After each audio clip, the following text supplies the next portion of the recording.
పెట్టారో వాళ్ళేమనుకుంటారు? అప్పుడు ఒక గంట యొక్క చిన్న శబ్దం వినిపించింది. వెంటనే ఒక వృద్ధుడు మిఠాయి కావాలా చిన్నమ్మ అని పిలిచాడు.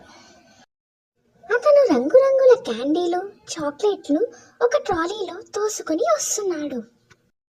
ఇప్పుడు మిఠాయిలు తినాలనిపించడం లేదు తాతయ్య గారు. ఏమైందమ్మా?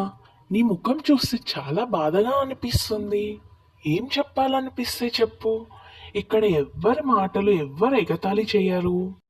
నేను పేపర్లో 2 సబ్జెక్టులు ఫెయిల్ అయ్యాను తాతయ్య గారు. నాన్నగారికి అమ్మగారికి ఎలా చెప్పాలో తెలియడం లేదు. వాళ్ళు చాలా కోప్పడతారు.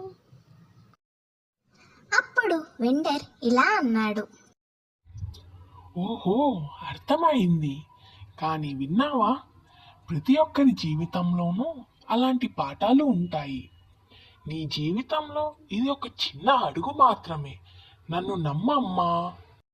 నిజమా తాతయ్య? ఫెయిల్ అయినప్పుడు ఇంత సులభంగా మాట్లాడొచ్చు?